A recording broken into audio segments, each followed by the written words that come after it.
Welcome to the Glenn Beck program. By now you have probably heard the news that Usama bin Laden is dead, shot in the head by a fearless and very, very precise U.S. military special ops assault team. This is a great day in the war on terror. This morning, when I started my radio broadcast, I played the audio of September 11th, again, something that I had put together years ago, so we wouldn't forget what this was really all about. It's been a long time coming, and I cannot adequately express in words how grateful I am that the U.S. military is there. Now, to top it off, after they went in and got him and then got out, after the kill, second to none, they clean him up. I mean, here's a guy who was either directly responsible for or inspired radical terrorists to kill their brothers. This guy has killed how many, or inspired to kill how many of our servicemen and women? Our troops have lost brothers, they have lost arms and legs. Wives have lost husbands and vice versa. Kids have been orphans.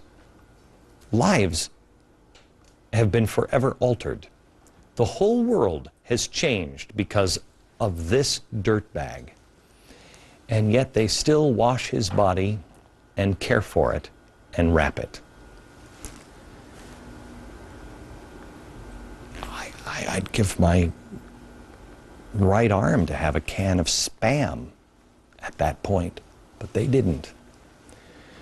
No other country in the world, in fact, in the history of the world, has ever done anything like that. Will it matter? No. No, it won't. But we didn't change. You know, every time I think that, oh, I don't know if we could do the cookies or the confetti or whatever, I see it's not marching in the streets for innocent victims. It is celebrating in the streets for a journey that has been long and hard and been fought valiantly with honor, and people have tried to do the right thing. And this guy was certainly not innocent. Let's not forget who this man was. He was the mastermind behind 9/11. 3,000 innocent people, innocent, dead. But that's not all. The 1993 World Trade Center bombing, the 1996 bombing of the Khobar Towers, the 98 U.S. Embassy bombings in Kenya, 219 were killed there. Dar es Salaam, 5,000 injured. In 2000, the USS Cole in Yemen, the attacks again of September 11th, the U.S. consulate in Pakistan. In 2002, do you remember the Bali nightclub bombings? In 2002, he went to Kenya again and bombed some more. I know I cannot speak for these people, so this is unofficial. But this is for everyone involved in this operation. All of those men and women who have been wearing the uniform, or those that we don't ever know their names or don't know their faces, who have worked tirelessly in the years leading up to last night. Despite all odds, despite the politicians on both sides and both parties handcuffing you, may I just say, thank you. Daniel Pearl, if he could speak, would say, thank you. Pat Tillman, thank you. Todd Beamer and the other victims of United Flight 93, thank you. Barbara Olson, thanks you. Intelligence agent Johnny Michael Spann, thanks you.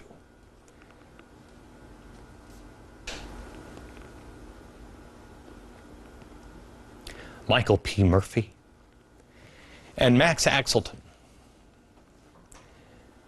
Matt Axelton of SEAL Team 10, thanks you. The 17 USS Cole servicemen, including Petty Officer 2nd Class Timothy Lamont Saunders, thanks you. The 3,000 people who died on September 11th. The 3,000 people, thank you. The people who finally woke up from our slumber and realized how close we really were to losing our freedom. Thank you. The White House is now debating whether or not to show the photos of a dead Osama bin Laden. The arguments for releasing them are pretty clear, to show the world that, yeah, that was him. The arguments against, well, they're pretty gruesome. According to ABC News, bin Laden had a massive head wound above his left eye where he took the bullet with brains and blood visible. My response to that is, I've been thinking about that guy looking like that for about 10 years now. I think I'm ready. We all saw The Godfather. You remember the scene where Mo Green is getting a massage and then gets shot right through the glasses in the eye? Yeah, that's what happened to bin Laden. In fact, I've been thinking about it. Who took my artist rendition? Oh, here it is. I worked on this all day. Can we get a, Harry, look at that. Now, I don't know if it was the right eye, his right eye, or the artist's right eye. I don't know, but this is about as close as we can go. Show the photos, for the love of Pete. Believe me, American can handle the violent images. Our kids are growing up with video games like this one.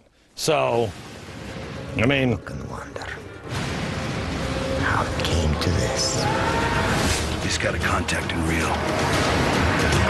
Don't you ever go on the inside? Okay, so let's not pretend that Americans won't be able to handle seeing another Mo Green special. Plus, put all of that aside.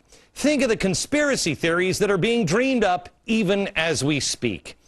They buried bin Laden at sea. The stated reason would be so there would be no shrine that could be erected to honor him as a martyr.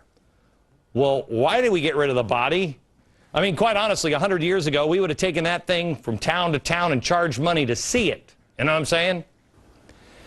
But that's for a debate for another day. Today, our focus should be on the amazing, amazing armed forces. The Special Forces and the SEALs are getting credit for this one. In fact, SEAL Team 6. But here's a fun exercise. Can anyone name the source that said SEAL Team 6 did this? We can't find it. It's reporters saying that. Look SEAL Team 6 up. They don't exist, at least on paper.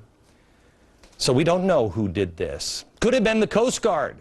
Could have been the Rangers. Could have been the Delta Force. We don't know who did it.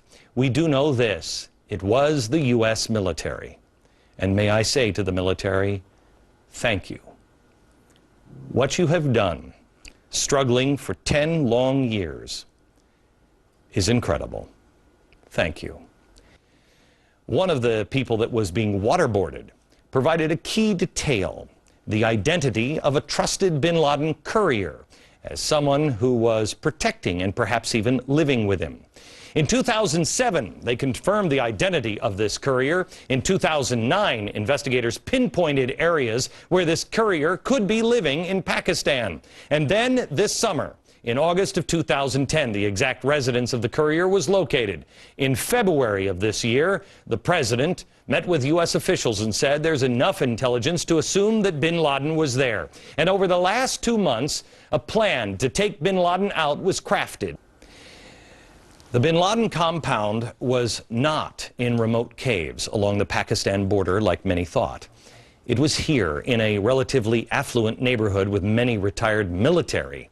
It was 1,000 yards from their version of West Point. Gee, I can't find bin Laden. 1,000 yards. The compound is valued at about $1 million, which I really was surprised. I didn't think property values were that high. It must be a nice part of Pakistan. A 3-story house on 1 acre. It had an 18-foot wall and very few windows. The strike team was ready to go.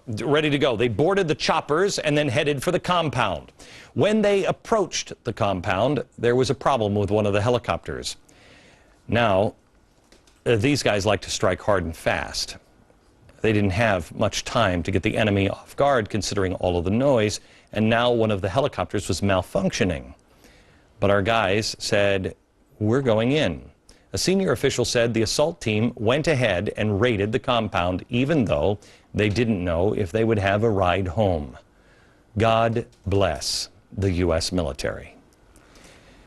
They had a hard landing. They set the helicopter down in the compound and then went in after bin Laden. Once again, the mainstream media was beat to the punch by its replacement, the internet. Even though he had no idea what was happening, this man scooped the world. A Pakistani man live blogged the raid on Osama bin Laden's compound in suburban Pakistan on Twitter. Sohab Attar was up late when he suddenly heard a loud sound of helicopters in the area, and he began tweeting back and forth on what was going on. He describes himself as a IT consultant taking a break from the rat race by hiding in the mountains. Little did he know the rat race was coming to him, hiding in the same place Osama bin Laden did.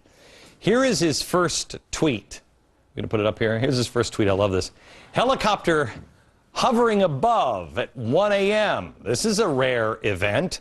A few minutes later, it's obvious this rare event is happening for a long period of time, and he's annoyed. He writes, "Go away, helicopter, before I take out my giant swatter." Yeah, I don't think that one would work on this helicopter. But it didn't go away, and it only got more intense. Quote, "A huge window shaking bang here. I hope it's not the start of something nasty." Oh, just the end of something nasty. That was the point when the SEAL team blew up the malfunctioning helicopter. A short time later, the news broke that President Obama was speaking, and immediately he retweeted people connecting the two events together. I think the helicopter crash in Pakistan and President Obama breaking news are connected. Anyone following this guy had instant, real-time information that no one else in the world had. Once again, he learned that Osama bin Laden was his neighbor. And then he tweeted, "Funny, moving to Abbottabad was part of the being safe strategy." Here the details get a little bit murky, shall you say, but bin Laden and associates resisted. Oh, shoot, are we going to have to shoot them in the end? Yes. They began a futile shootout with the deadliest strike force the world has ever seen. The shootout raged. Bin Laden is said to have personally engaged our troops. It was only a matter of time before we got him, and he ended up getting a bullet. Right. This is not an actual picture. His couriers were taken out. We don't know which one, but one of these dirt bags used a woman as a human shield. The woman turned out to be one of Osama bin Laden's many wives. So there he was, using a shield. She was killed, and so was whichever dirtbag was holding her. When I heard this part of the story, I thought to myself, gee, how predictable. Using a woman to hide behind. They hide behind women and children all the time. The more things change, the more they stay the same. Well, the story goes that we asked Osama bin Laden to surrender. He refused. I wonder if we gave him a second chance. I'm not sure if he was finished with his dialysis yet, but we shot him in the head. A reinforcement aircraft came for the evac. Our guys took possession of bin Laden's body, carried it out, and got the hell out of Pakistan, even though it's a very nice house. It all went down in about 40 minutes. Here's the best part. None of our guys were killed or seriously wounded. No civilians were hurt or killed.